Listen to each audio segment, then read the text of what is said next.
What's up guys, Brad here from Piney Grove, but today I'm not at Piney Grove. Today I'm at my 1,200 acre hunting lease, but it's kind of a bittersweet day and we'll get into that in the video. But first I got to open this gate so I can come on in. So you see I got the Kubota L3901 behind me that I just towed from Piney Grove.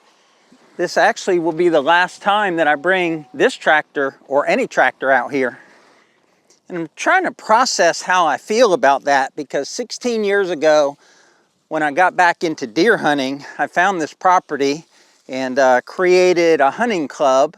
And several of us over the years have been on this property together.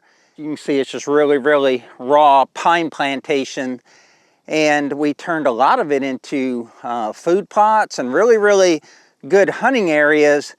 But there's a cost to that, and that cost is not just money.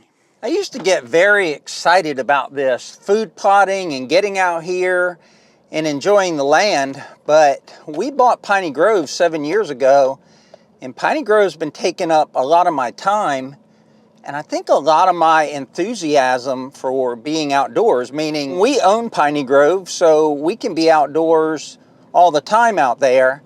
And one thing that's been going through my mind as we start to make that transition is, do I need to stay on this hunting lease because Piney Grove is farther away, it's a longer commute, and am I happier on my own land and investing in that rather than investing in someone else's land, even though I've been doing this for 16 years and I'm pretty well invested here. It's just harder and harder to find, private land that people let you hunt on. You just got to put up with a lot of things on public land that I'm not willing to put up with. So having good hunting land is become a pay-per-view or a pay-per-play type of game. And that's just really sad for me, not only for my generation, but the generations that are coming. So this will be my last year of food plotting, my last year of being on a large acreage hunting lease, but hopefully not my last year of hunting, and we'll get into that more as we go into the video. But for today, the fun part is we've got the L3901, it's fully fueled up. We got our King Cutter 5-foot tiller, and we've got, I think, 13 bags of rye, wheat, oats, and also some Austrian winter peas. But you'll notice I didn't have any way to spread the seed. My buddy's let me use his ATV that he actually has parked out here by his condo. And there it is. So let's see if she'll start. So I'll give you a view of my buddy's condo here. He's got a shooting area there where he's going to put in a food plot. And then if you swing over here, he's got a food plot way down there that's looking really good. And he's going to plot the rest of this here. So the last time I was up here, all of this was very cleared because I did a lot of the clearing years ago, and all this brush was low and you could see a lot more than you can see now. And that's something that you fight here in Florida, is how quick this brush and this thickness recovers, and it doesn't lose its leaves in the winter. All this stuff is going to stay green all throughout the winter. So it's really tough hunting conditions here. So he says this thing doesn't like to start. He said it runs great, and once you get it started, you're good to go. So hopefully I get it running. If not, I'm dead in the water because I got no way to spread seed. We've recycled equipment out here. This actually was owned by another member on the lease, and he sold it to my friend, and he's been using it for years. It's a little, I think it's a 250 Kawasaki, and he said it'll start or it won't. Started right up. Well, I got it running, and then it stalled, and then I got it running, and then I couldn't start it, but it's running now. I just took it for a little spin just to warm it up. I'm gonna pull the Kubota forward a little. I got it over the axles of the trailer here for better balance towing, but I'm gonna pull it forward, and that should give me enough room to get the ATV on the back. Kubota don't have any problem starting. Speaking of hand-me-downs, this tractor was actually bought by the same member of the lease that owned that ATV, and I bought the tractor from him. My friend bought the ATV, the guy left the hunting lease, and then he just came back this year. So it's a weird circle of friendship. I don't know if it'll fit up here long ways. Nope. I thought I could turn it and I didn't bring any boards or ramps to put it on sideways. Back to the logistics issue. I guess I'll unload the tractor and come back for the ATV. Well, the day got more interesting by putting the bucket up here. I had 5 bags of seed. I've already taken one out somewhere along the road, and I probably ran over it, or 2 more bags of seed. Getting back to the gist of the video, the biggest thing that I guess I'm trying to get at is this is a big time constraint or a time commitment. So it was a 2-hour drive to get here. I've already been here an hour trying to get the ATV on, and not even talking about the cost. We'll get into that. And is this the best use of my time? What I'm gonna do today, food plotting, I'm gonna enjoy. But the probably, I don't know, it took an hour to load the tractor out at Piney Grove and 2 hours to tow it, and everything you see me doing here, gonna take me 12 hours to plant. I'll be planting all day today and come back tomorrow and plant again. So I'll have all that time invested. And when I come out here to hunt, I probably won't hunt as long as I have invested in preparing the food plots to hunt over. Limited time, limited energy, and is this the best way to spend it? That's kind of my first topic that I wanted to cover, and I think the answer is no. The recreational enjoyment isn't paying back the cost of time that it takes to get ready to hunt out here. So this lease is 1,200 acres, so that's 2 square miles, so it was at least a mile for me to get here. I'll retrace my path, but somewhere along this road are 2 bags of seed. No stinking way. I found one of the bags and I don't think I ran over it. There it is right there. Okay, that's a win right there. What is this? This is wheat, so at least I'm not picking up this 50 pounds of wheat, 1 grain at a time. Let's hope the other bag did the same thing. I don't think I can be that lucky though. Unbelievable. I found the second bag. It's dead center of the road right here. Here it sits about half a mile from the other one, and I don't see any tracks on it. It's a bag of wheat, and these bags aren't very strong. Remember when I came through that gate at the beginning of the video? That was an hour ago.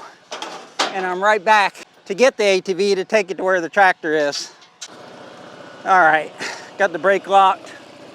Let's hope it stays on the trailer. I'm gonna leave that darn thing running because I got more gas than I got patience with restarting it.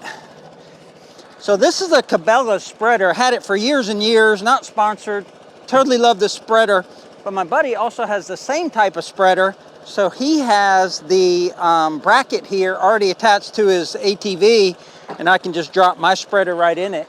And he's also got the electrical connection, so I don't have to worry about that. I just hit this 2-pin connector right here, and my spinner plate should spin when I turn this on, but it doesn't.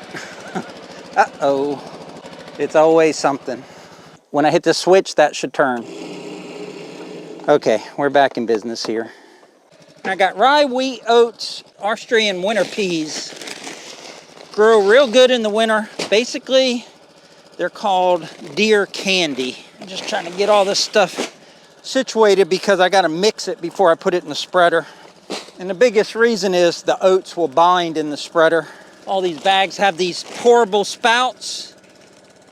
Yeah, I said pourable. Probably sounded like horrible because that's exactly what they are, is horrible. Absolute hardest thing to do is pour out of these seed bags. Like I said, the oats are the biggest problem because they get bound up in the bottom of the spreader and you don't get an even spread across your food plot. So by mixing them, pre-mixing them and then mixing them in the spreader with your hands, they won't bind up. You can see the wheat are the little roundish ones and the oats have this hull, and that little hairy hull is what gets caught up in the spreader. Just kind of hand mix it a little bit here, pour it back and forth a little, mix it in the spreader with some rye,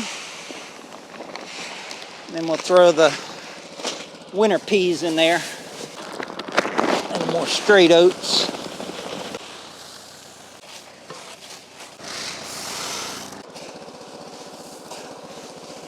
3 hours just to get to the simple part of spreading the seed, and then I got to till it all in.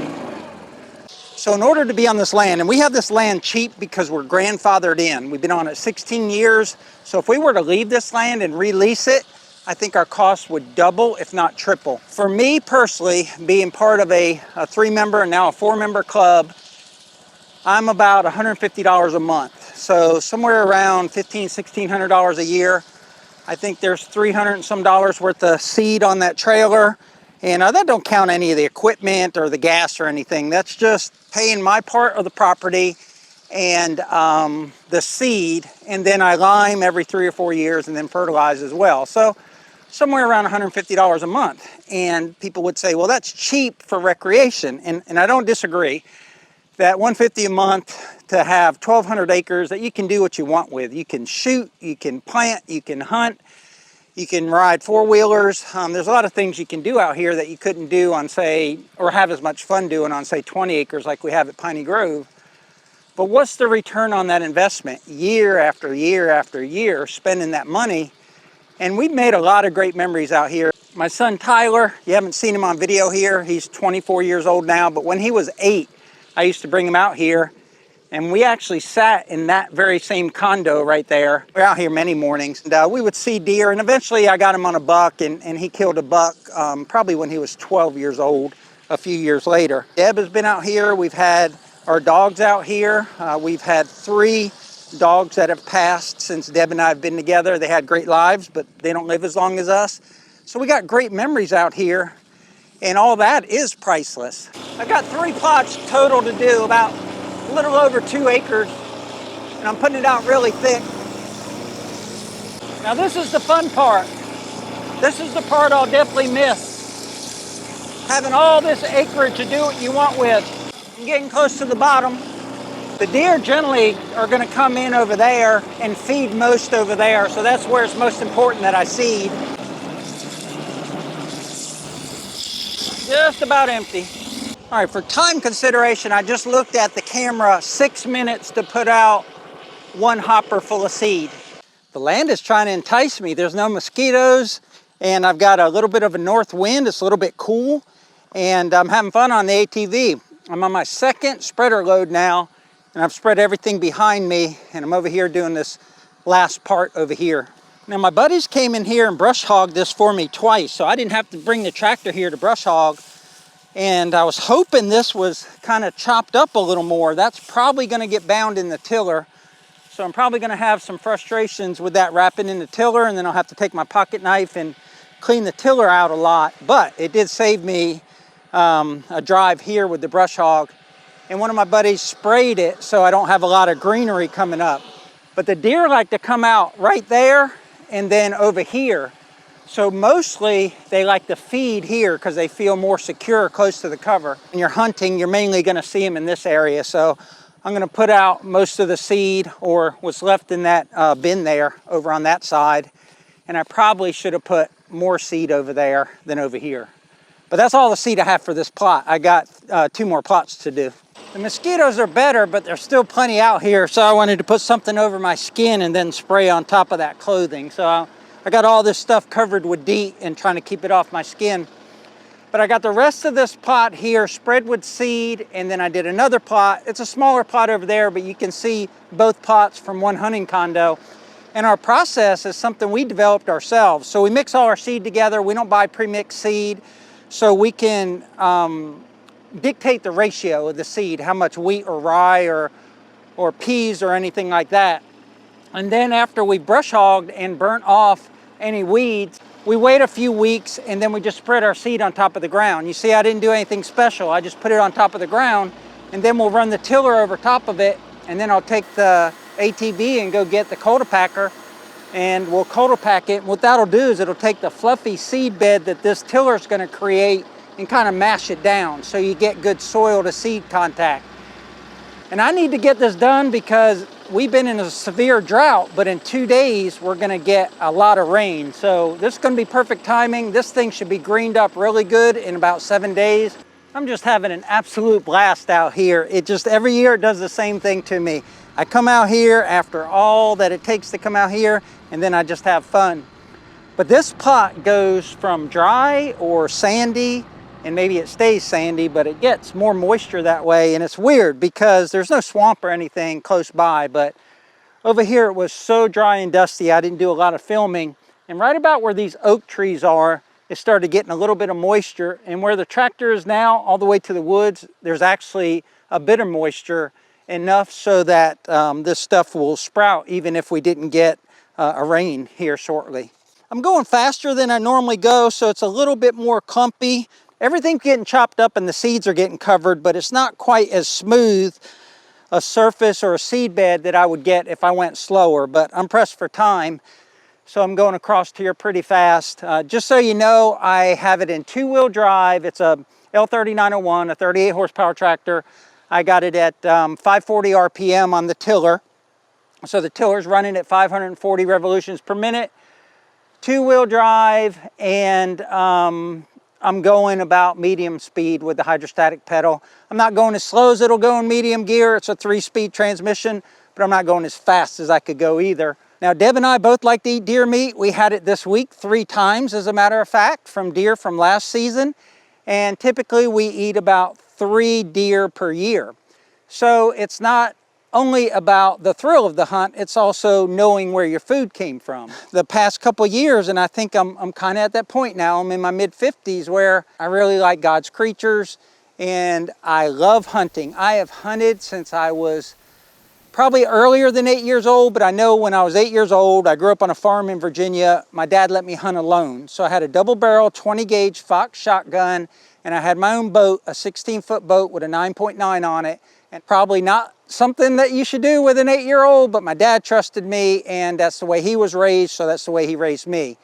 Me personally, I wouldn't let my 8-year-old child do that. But I love hunting and I grew up with it, and I have the resources to be able to stay out here if I wanted to endure that drive. It's kind of a conflict internally where I would love to sit in the stand and watch deer, but I don't have the time to do it. And then once you pull the trigger, that's when the work starts.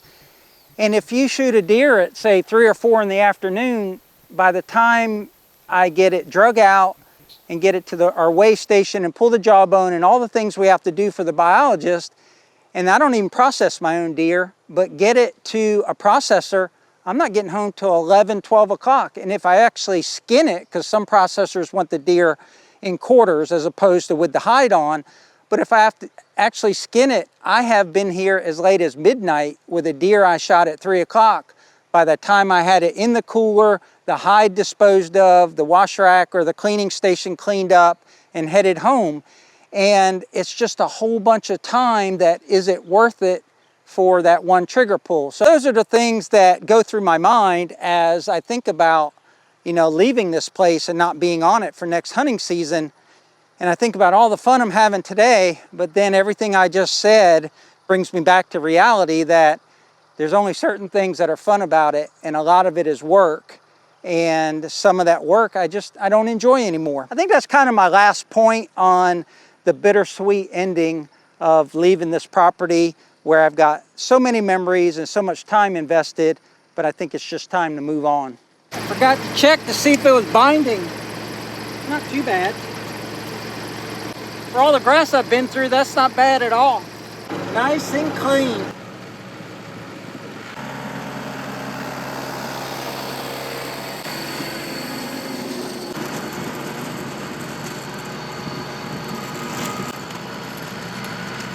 Behind the camera is an oak tree, and that oak tree is 20 feet tall or so.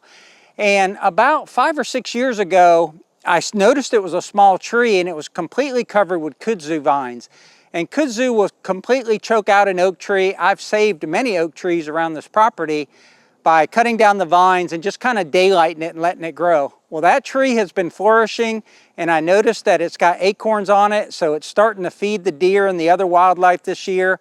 And one thing that gives me peace of mind going forward, knowing this is my last hunting season on this land, is that improvements like this food plot that I've been creating for 16 years and oak trees that I've helped nourish and get them to the stage where they're providing acorns, they're going to stay here and they're going to continue to benefit the wildlife on this property.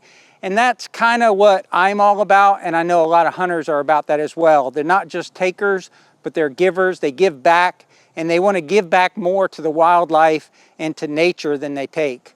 But that's going to wrap up today's video, folks. We sure appreciate you watching. If you're interested in our food plot process, we've got a whole playlist with dozens, well, at least 1 dozen videos about food plotting from beginning to end. And this is a process that we've been doing for 16 years. We've perfected it. We grow beautiful, lush plots out here that feed the deer for about 8 months. So if you're interested in that kind of content, check out the links below. But until next time, remember, life's short, tractor hard.